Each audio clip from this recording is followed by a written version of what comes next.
एक राजा था और उसने अपने कोर्ट रूम में सोचा कि अपने जो कोर्ट रूम में उसके कैबिनेट ऑफ मिनिस्टर्स है, ज़रा परीक्षा ली जाए। तो क्योंकि उसका जो रॉयल प्रीस्ट थे, जो वहाँ उसके राजगुरु थे, वो उनसे उसने एक प्रश्न पूछा। उसने कहा कि मुझे ये बताइए, मुझे ये उत्तर दीजिए कि कौन-सा ऐसा कुआँ है जिसमें गिरने से बाहर नहीं निकल सकते? Which is such a well from which a man cannot get out after falling?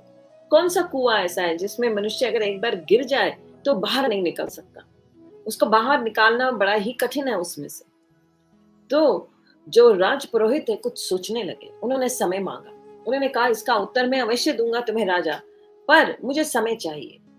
वो जानते थे कि ऐसा टेढ़ा प्रश्न है, तो इसका ज़रा उत्तर भी बहुत सोच कर देना होगा। तो उन्होंने जल्दबाज़ी नहीं की उत्तर देने के लिए, उन्होंने समय माँगा। राजा ने कहा कि और भी कोई अगर इस सभा में उत्तर देना चाहता है, तो दे सकता है।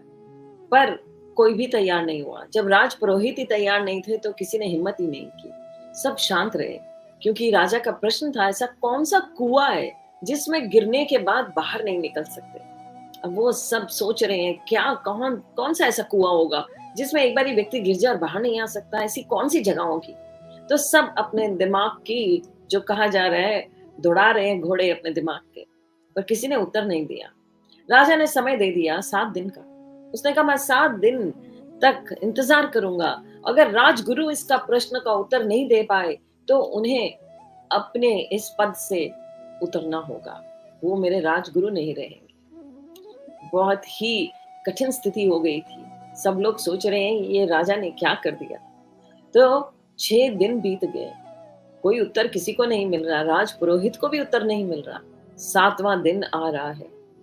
7वाँ दिन का जब सुबह हुई, तो जो राजपुरोहित है वो बड़े ही फ्रस्ट्रेटेड थे और वो जंगल की ओर वॉक के लिए निकल गए। उन्होंने सोचा कहीं एकांत में जाकर बैठता हूँ, कुछ सोचता हूँ, आज तो राजा को उत्तर देना है शाम तक। और वो चले गए जंगल, घने जंगल में। जा रहे हैं जंगल में और मन जो है बड़ा ही उदास है कि आज तो बहुत ज़्यादा जो पूरे कैबिनेट ऑफ मिनिस्टर्स में, पूरे राज्य में उनके बारे में चर्चा हो जाएगी कि वो राजा को उत्तर नहीं दे पाए। अब उस बहुत परेशान है कि क्या उत्तर दें उसको। तो वो चलते गए और आगे जाकर एक गडरिया, एक शेपर्ड, वो अपनी बकरियों को चरा रहा था। वो उसके पास रुक गए और उसने कहा कि आप कौन हैं? इस घने जंगल में अकेले क्या कर रहे हैं? तो उस राजगुरु ने कहा कि मैं यहाँ का राजा का गुरु हूँ, मैं राजगुरु हूँ यहाँ पर। तो कहा पर आपके चेहरे पर तो बहुत परेशानी झलक रही है, आप बड़े ही दुखी लग रहे हैं। मैं आपकी मदद कर सकता हूँ अगर आप मेरे साथ अपना दुःख शेयर करेंगे। मैं आपको कोई सलाह दे सकता हूँ। तो पुरोहित ने सोचा एक शेपर्ड, एक गडरिया मेरी क्या मदद करेगा? इसको क्या समझ है? ये तो एक गँवार, अनपढ़ व्यक्ति है, बकरियाँ चराता है, ये मेरी क्या मदद करेगा? जो गडरिया था उसने फिर से कहा, मैं आपकी मदद कर सकता हूँ। आप मुझसे अगर कुछ प्रश्न पूछेंगे, हो सकता है मैं आपको उत्तर दे दूँ। हो सकता है आपको उत्तर मिल जाए, आपका मन शांत हो जाए। अब जो राजपुरोहित थे वो बहुत ही परेशान थे। उन्होंने कहा कि मुझे आज शाम तक एक उत्तर ढूँढना है। जो राजा है उसने मुझे एक प्रश्न दिया है।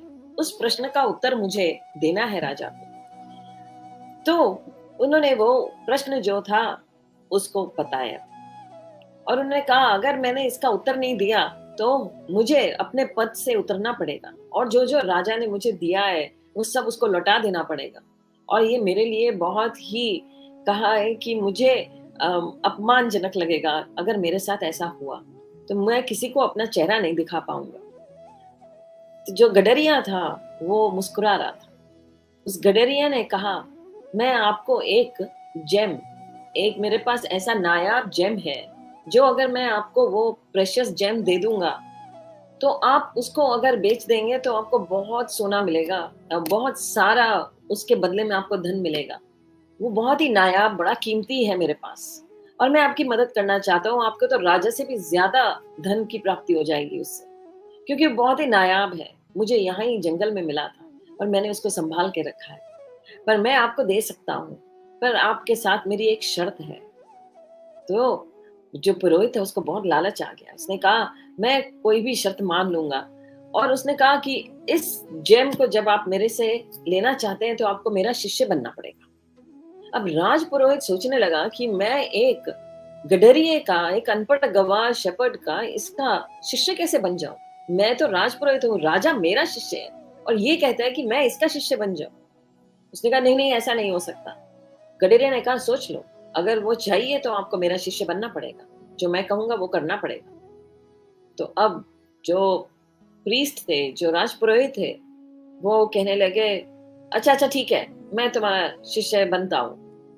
अब गडरिया ने कहा, ऐसे नहीं है, शिष्य बनना है तो पहले मेरी बकरी का जो दूध है वो पीना पड़ेगा।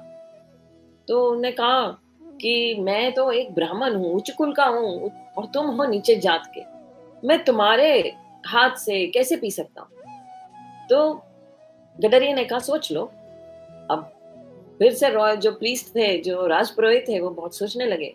वो कहने लगे, सोच रहे हैं मन में कि हाथ से छूट जाएगा, ये तो अनपढ़ गँवार है और ये कहना तो मानेगा नहीं, ये जिस चीज़ पे अड़ा है ये तो उसी पे अड़ा रहेगा। तो उन्होंने कहा, अच्छा, अच्छा, ठीक है, मैं पी लूँगा। तो गडेरे ने कहा कि पहला एक घूँट मैं पीऊँगा, एक सिप मैं लूँगा और फिर बाकी आप पियोगे। अब राजपुरोहित कहने लगा कि अब वो तुम्हारा जूठा भी पीना पड़ेगा। उसने कहा, सोच लो, अगर ऐसा करोगे तभी तो मेरे शिष्य बनोगे, मेरा जूठा खाओगे तो मेरे शिष्य बनोगे। अब बेचारे राजपुरोहित जो थे वो फँस गए, बुरी तरह से फँस गए। उन्होंने सोचा कि ये तो लेना ही है, राजा तो सब कुछ ले लेगा, अब उत्तर तो है नहीं मेरे पास, ये तो इससे लेना ही पड़ेगा किसी ना किसी कारण से। तो उन्होंने कहा, अच्छा, अच्छा, मान लेता हूँ मैं, तुम पी लो, बड़ा मुश्किल है ये काम पर मैं कर लूँगा, आँखें बंद करके कर लूँगा। राजपुरोहित जो है वो तैयार हो गया। अब उसने, जो गडरिया था उसकी शर्तें बदलती जा रही हैं, तेज़ी से बदल रही हैं। उसने कहा कि एक काम और है, ये जो बर्तन है जिसमें मैं डालूँगा इसको मेरे कुत्ते ने चाटा है और मैं इसमें डाल जो दूध है उसको निकाल कर मेरे पास एक खोपड़ी का स्कल का जो है खोल है, कपाल है, उस कपाल में डालूँगा और मैं तो उसी से पीता हूँ। क्योंकि वो क्या था, वो ऐसे अजीब-सी ही शक्ल का था और अजीब-सा ही वो गडरिया था। उसने कहा कि मैं उस स्कल में, उस कपाल में डालूँगा, स्कल में डालूँगा और फिर उसमें से आपको पीना होगा। अगर नहीं पियोगे तो अपने रास्ते जा सकते हो। खुली छूट है आपको, चले जाओ। अब जो राजपुरोहित हैं, बहुत ही सोच रहे हैं कि यहाँ तक ले आया है ये मेरे को। वो अब बड़े ही लाचार हो चुके थे और उन्हें कुछ समझ नहीं आ रहा था कि राजा को क्या उत्तर देना है। तो उन्होंने कहा, ये बड़ा ही मुश्किल है, पर किसी तरह मैं घूँट ले लूँगा उसमें से, दूध का एक घूँट पी लूँगा। अब गडरिया जो था बहुत ही हँसा, बहुत ज़ोर-ज़ोर से हँसा। उसने कहा, राजपुरोहित, ये है तुम्हारा उत्तर। This is your answer. क्या आंसर है? In greed to get that gem, उस हीरे को, उस नाया पत्थर को मेरे से लेने के लिए तुम हर वो चीज़ मानते चले गए जो मैं तुम्हें बोलता गया। और ये ही वो कुआँ है किसका? The well of greed. ये कुआँ है लोभ का, जिसमें एक बार व्यक्ति गिर जाए तो वो बाहर नहीं निकलता।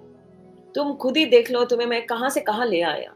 मेरा जूठा, पहले बकरी का दूध, फिर मेरा जूठा ही नहीं, कुत्ते के चाटा हुआ बर्तन और फिर मनुष्य की खोपड़ी, कपाल के अंदर डाला हुआ दूध भी पीने को तैयार हो।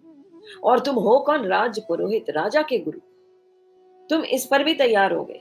तो ये है वो कुआं, the dark well of greed, that is actually when you fall into it you cannot come out. ये है तुम्हारे प्रश्न का उत्तर जो तुम राजा को दोगे जाकर। सो ग्रीड जो है, इट इज अ बॉटमलेस पिट। कहा गया ग्रीड का जो कुआं है उसका नीचे का सतह नहीं है। आपको जब एक बार लालच आ गया, आपको लालच पड़ गया, कहते हैं ना मुंह को खून लग गया।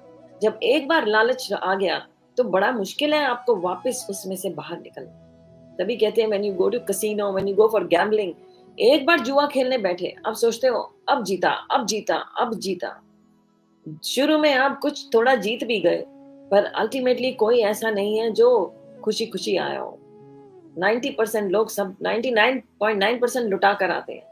एक आधा परसेंट है जो वहां से कमा कर आता है, पर वो भी उजड़ जाता है उसका कभी ना कभी, क्योंकि लालच उसको लेकर डूबेगा। तो greed is the bottomless pit which exhausts the person in an endless effort to satisfy the need without ever reaching the satisfaction. Satisfaction प्राप्त ही नहीं होती है, और जो लालची व्यक्ति है उसको कभी भी संतोष नहीं होता है। उसको उसको कभी भी संतोष नहीं हो सकता। वो कितना ही एफर्ट डाल ले, एंडलेस एफर्ट डाल ले अपनी इच्छाओं की पूर्ति करने के लिए, वो कभी पूरी नहीं होंगी। वो कभी भी सैटिस्फाई नहीं होगा। उसे कभी भी कहा जा रहा है कि उसे शांति प्राप्त नहीं होने वाली, क्योंकि उसका जो लालच है वो कभी समाप्त नहीं होने वाला।